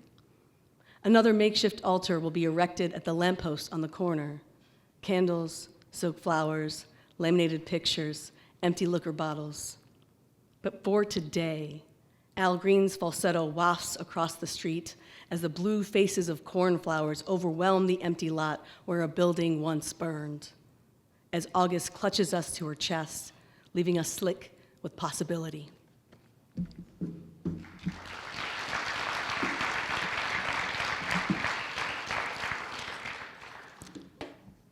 I wanted to read a poem from this beautiful collection that was edited by our very own Crystal Wilkinson, Kalalu's Black Appalachia, Part 1, Creative and Personal Perspectives, this beautiful issue I was so honored to be in, Kalalu being the Caribbean version of Greens, and my very first taste of that.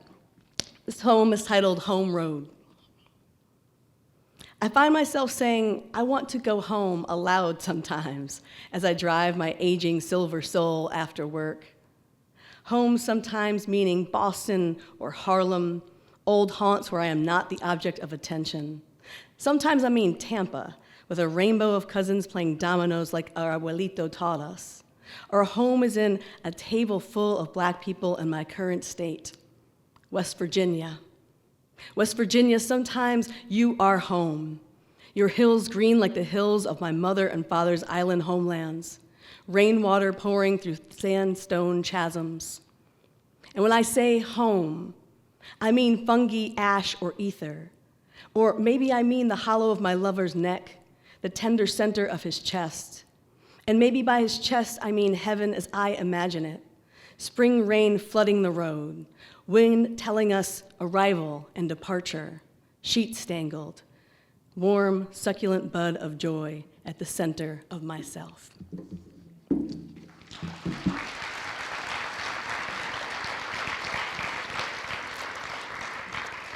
It is my honor to introduce Joy Priest, native Kentuckian, poet, educator, winner of the Donald Hall Prize for Poetry, an NEA, and a Fine Arts Work Center in Provincetown, Massachusetts, where I'm living right now. Fellow, please welcome Joy Priest.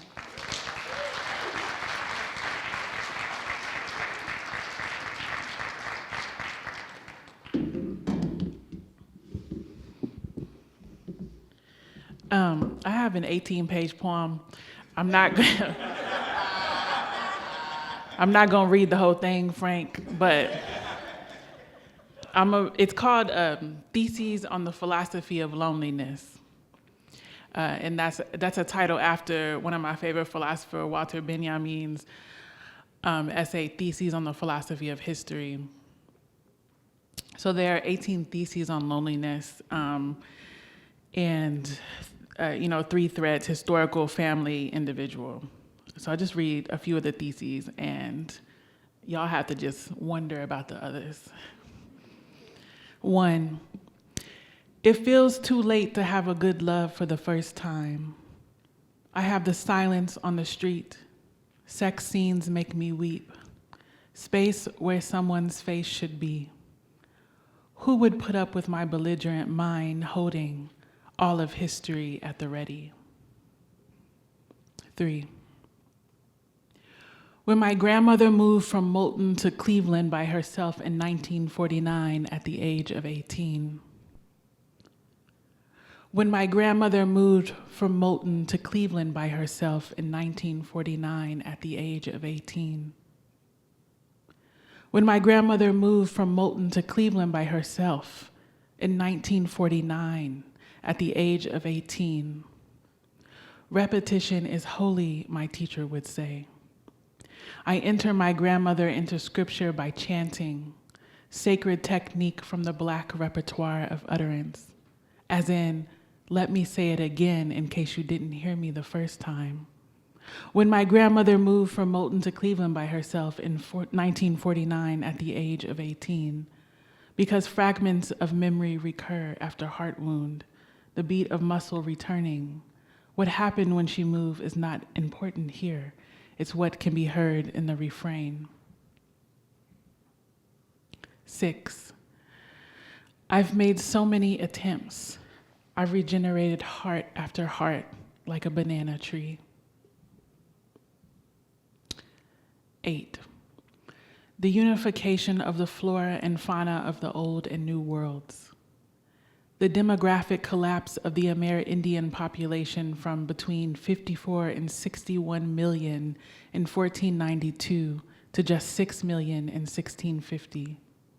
The reforestation of more than 60 million hectares of the American continent, which, by capturing CO2, reduced the carbon concentration in the atmosphere between the start of the 16th century and 1610.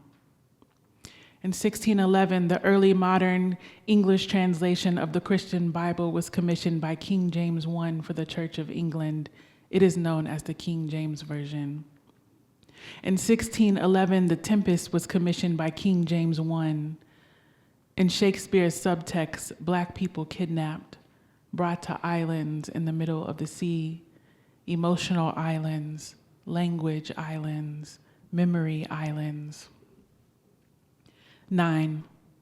My grandmother hid in the neighbor's basement for a week. My grandfather held my father and his siblings hostage.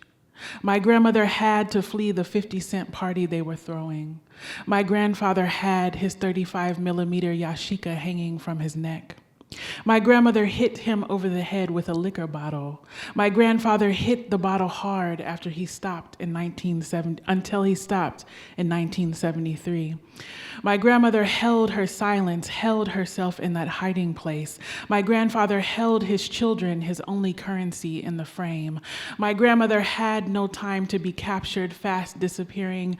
My grandfather hid behind whatever spirit possessed him. My grandmother had been holding herself together since she moved from Moulton to Cleveland in 1949 at the age of 18. 10. Driving across America from Memphis to Nashville with no bra on. When I think of my breast, I think of my Auntie Nisi, who died of breast cancer. I think about how being loved by everyone did not save her. Then I think of the mammogram I will get when my insurance kicks in, the pain of my breasts being pancaked, my fear of machines. 11. The fiction they made about us is leading to a mass ecological destruction. I'll end with this one, but this is not where the poem ends. This is 16. In Memphis, I sat down at the bar next to Judy. Judy had a swoop covering one eye. She'd grown up in church with every member of the band on stage. Judy's car had broken down just that week. Her sister had bone marrow cancer. She was drinking pink Moscato. Judy offered me some of her catfish nuggets. She came to the bar every night. When Killing Me Softly came on, she told me Roberta Flack had written her version about Jesse Jackson. And this is my last poem. It's from the title series of my book that comes out next year. And the wonderful thing about finishing a book is you then get to become the reader of the poems. And I was just reading this as I was thinking about what I was going to read earlier, and I was like, oh, these are kind of like little sermons. So that's the way I'm thinking about it right now. And the scripture comes from the lyrics of Al Green. The Black Outside. Relying a little less on the odd language we'd been left inside, we turn back to feeling more moan, more mumble. Stuck in the soulless market, its debridement of language from meaning, we still had soul. Glory after we'd come to a place without glory. Tenderness after we'd been made symbol of brutes. Sweet and soft mumbling, the language of antiquity, of gods stretching toward other gods, pleading for the love that deserves an organ, a horn section, owl's wine connecting our unrequited love to our unrequited history. Let him riff there for as long as it takes, sound to cross sea. For the time it takes my grandmother losing her memory to talk about the weather, as a way to slow down a little and find our music, to echolocate as plant humans, to feel our way towards each other in the black outside, Song, from the solar plex slipping past the tangle of tongues, soothing the clock heart singing the end. My hands, the only hands to touch, it's ours. Let time wait on the band playing in a bar on Bill Street with no concept of time. Let it understand Black song as ubiquitous, language as a thief that has disappeared, souls only sound can restore.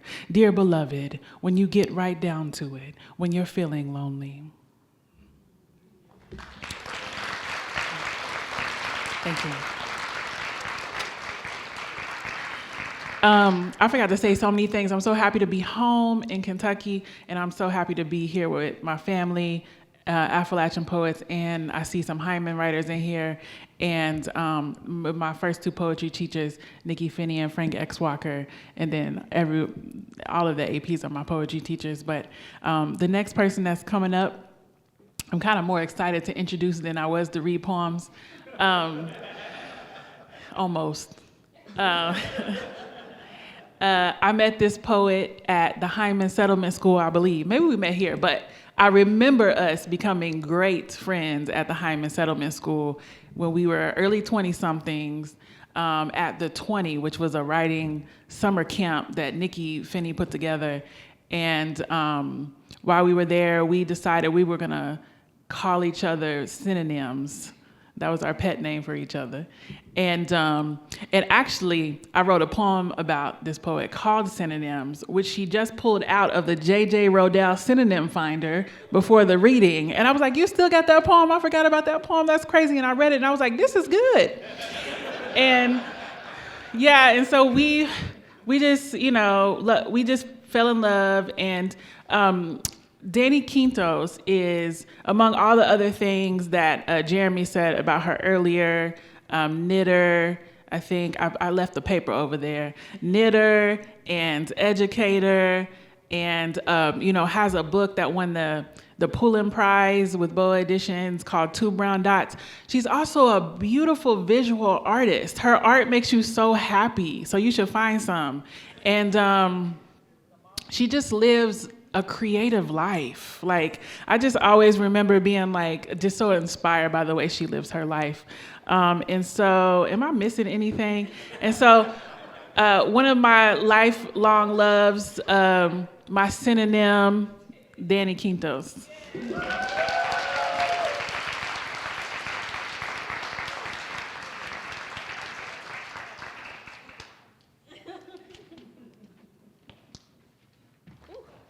That intro was longer than the poems.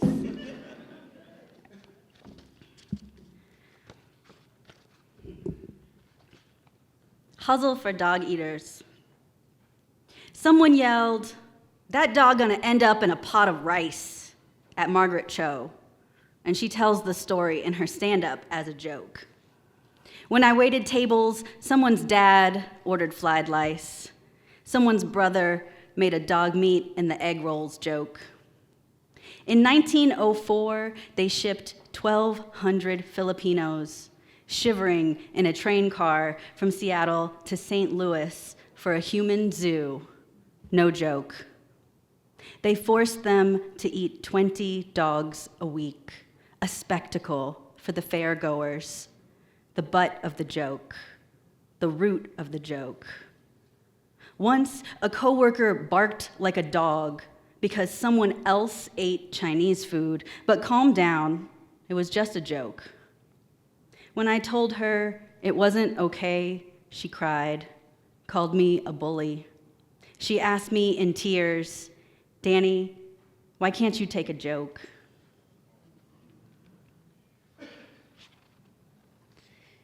Okay, I'm gonna read this ekphrastic poem. Let's see if I can get through it. I was trying to figure out like what poems I'm gonna read tonight, and I was like, oh, this one reminds me of Kelly, of Ellen, of Nikki, and I realized like all these poems have just Appalachian fingerprints all over them. So, but this is an ekphrastic poem. The last time I read it was a few months ago at my grandmother's funeral, so I'm gonna hold it together.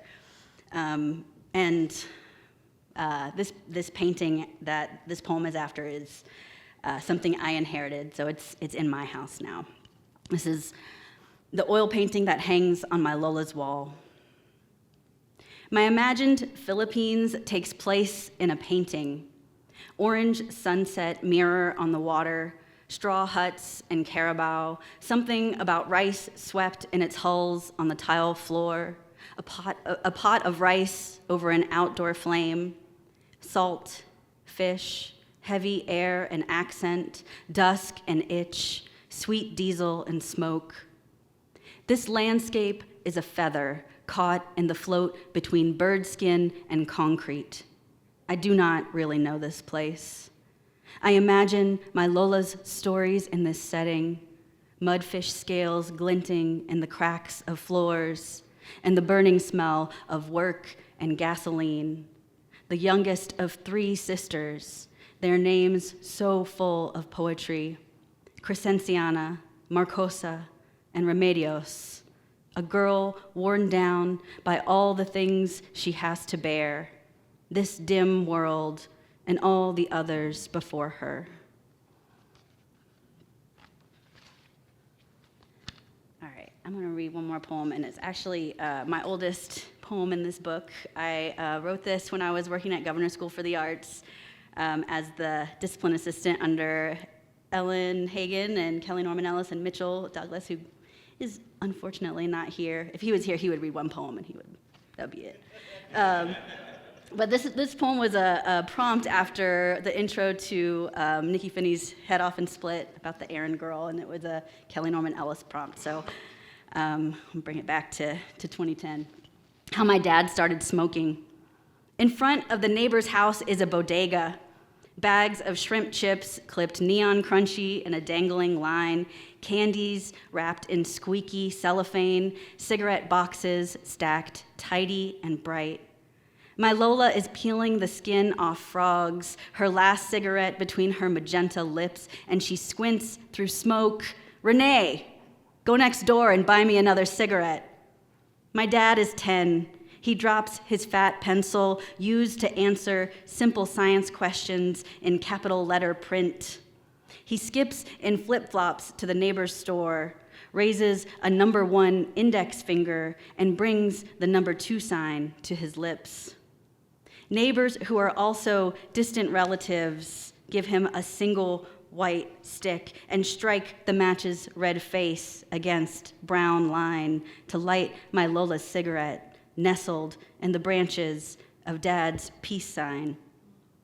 He inhales smoke into his perfect pink lungs, puffs once more, and drags the smoke like string across the yard.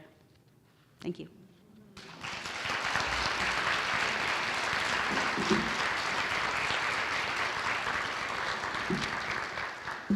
So 10 years ago, I finished my MFA and I moved back to my hometown, Lexington, and I was underemployed, as many people are after they graduate. And Crystal and Ron were kind enough to give me some part-time work. So this next poet I'm going to introduce is also my former boss. You may know him as Up From Some Dirt. He is a bookseller, a visual artist, autodidact extraordinaire, and Afro-futurist poet. Ron Davis.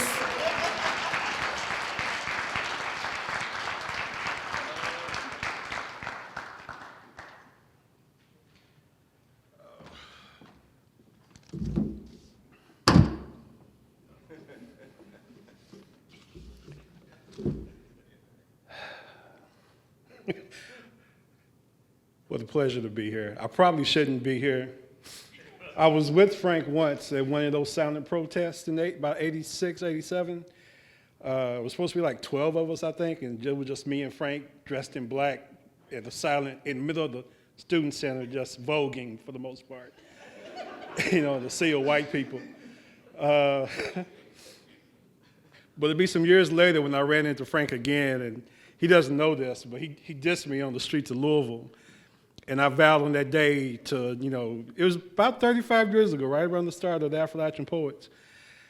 I vowed to never be an Affrilachian poet.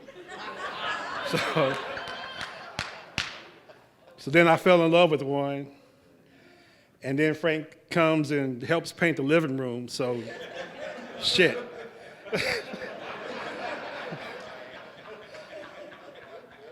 So I'm stuck in the guild now, I guess.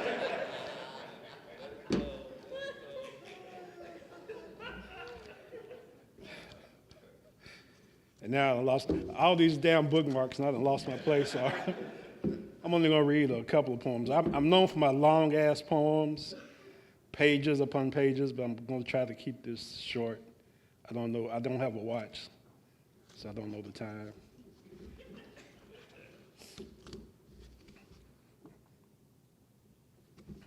And I'm not good with introduction. When I write poems, they're like fever dreams. You know, everyone's talking about, you know, this poem is the history of whatever. I just woke up one day and, you know, my head was hurting and I wrote some shit. And then I tricked people into, you know, publishing. Except for Northwestern, who rejected this book in like 7 days. I figured they must have thought I was AI or something. I still got a grudge against y'all for that. But. So I don't have a whole lot of love for the Affrilachian Poets. And I have a tremendous amount of love and respect for them simultaneously. It's an honor to be here. JFK DLSA, Orison to the Orishas. May I decompose in private wherever I'm found dead. Forgive me if I deceased at a breakfast table like mama's daddy, or was it daddy's daddy? Worn down, gone to rot like the old crease on the pleather couch. Feet up watching Netflix with bowls of Cheetos overstrewn, the dust particles leaving my soul as if parading stars in mild procession. I mean no mere inconvenience. I just want my bones to be a beacon, caked in earth Pompeii-alike, by mounds of love and capitalist debt, pickled in amber and useless apps before found 10 centuries later, graciously cocooned in my natural state, in boxers playing Wordle on the cell phone, in my spot on the couch. Another romantically wild artifact of mythic African-American cataclysm, my ruins, the cardinal fixture spotlit under curio, as effulgently black as a monophone highboy, heavier than the first Remington QWERTY, up from some dirt, a prime meridian, an optical abrasion, an Octavian poet vending machine on lisinopril and nighttime oxygen. With congested poems and inflamed knees, might I be a sigh for sore eyes? May I close my screens, pillow head, shutter focus, and binge myself in radiant theme.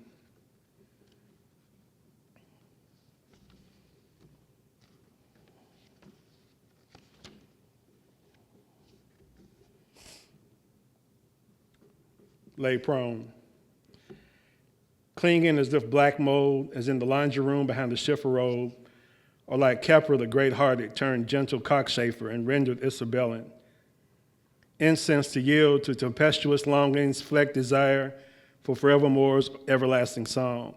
And we are rife with it, this tumultuous black mold. Its utter tempestuosity that terribly clings to the alluvia of black love, the celestial mortar that binds us all, the tenebrous silhouette to which every star above is clung and made a light. Our spiritual detritus deemed a black supernal, like some sepia-cheeked tub-thumping cherub, come to herald the returning sun. The exquisite held in contempt until it propagates the quaint, if not every day, then every other day. And that's it.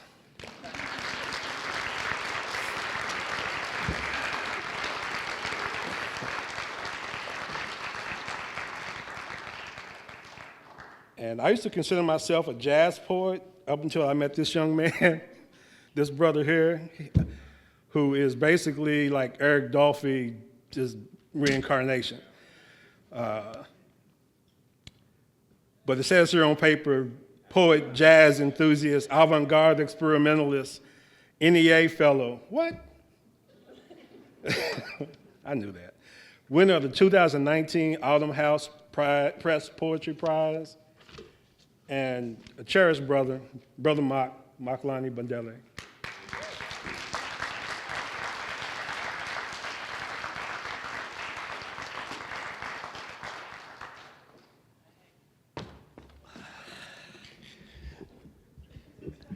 Can I get the house lights?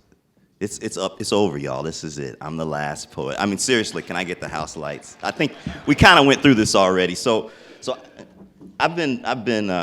First of all, give yourselves a hand for making it through over 90 minutes of poetry. Amen. Y'all are some serious folks, and I keep saying amen. I'm back in the church, working in the church, and I can't. But the poetry side is doing this visual thing. So I tried to work it out with Jeremy to do something where I could have like a screen or something, but that didn't work out. So I got some handouts, but it's not near enough. But I'm going to kind of pass on you this way. I think every section is maybe going to get one or two.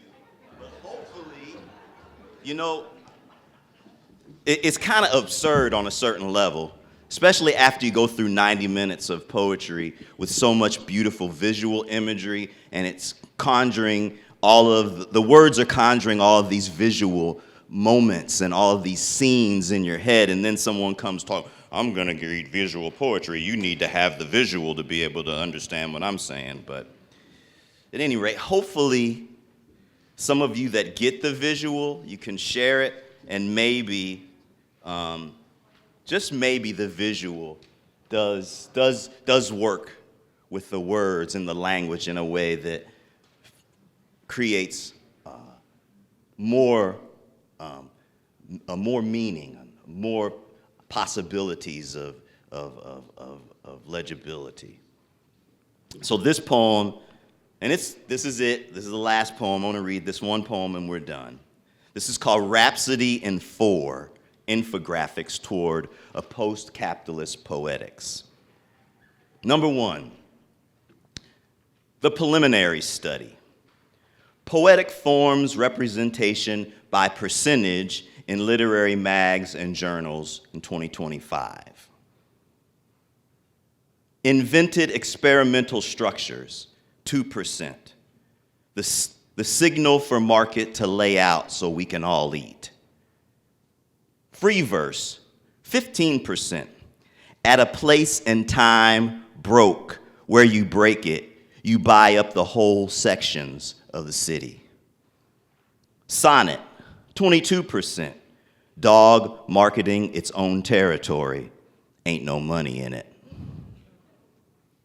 Pantoum, 4%. It wasn't until he smelt something that he realized his hair was on fire. Couplet, 44%. That 5-finger discount poetry. Is somebody gonna tell him?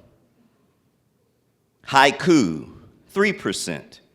To kill as easily as you curate, just like the good guy to create a villain. Sestina, 3%. Here, boy, the fence is inside of you. Ghazal or Huzzle, 7%. Dog wildin', thinking it's off the chain and out the gate. 2. Feedback loop. Idea of a poem, how to transcend time. Enter the MFA. What do you say to the dead while preparing them for burial? Financial constraints. Barely light spills through the canopy. Leaves glitch in descent. Need for publication. A scaffold made of longing. Market conformity.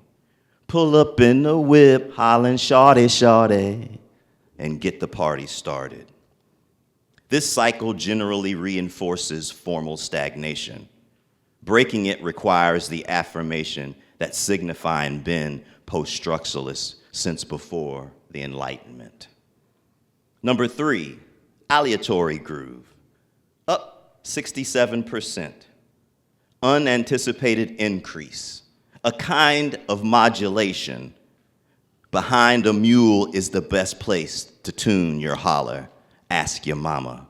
about this hybridity, layers in second and third sensory pathways, bend the buildings around us in collectivity, in polysemy, in sleeping rough at the bus stop, in black study. And the last and fourth infographic, a prototype.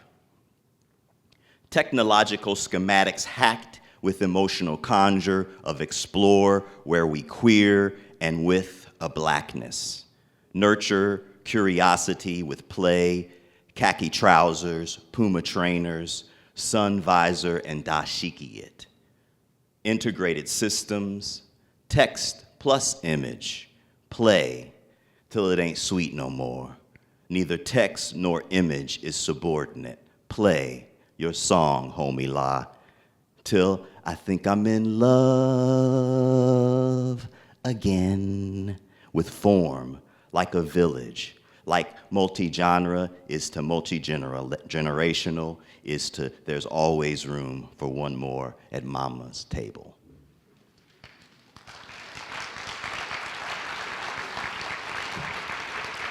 Well, that's it. We'll see y'all in the Coleman Theater. Go around the corner, you'll see the signs. We've got books and we're signing them. Thank you all once again.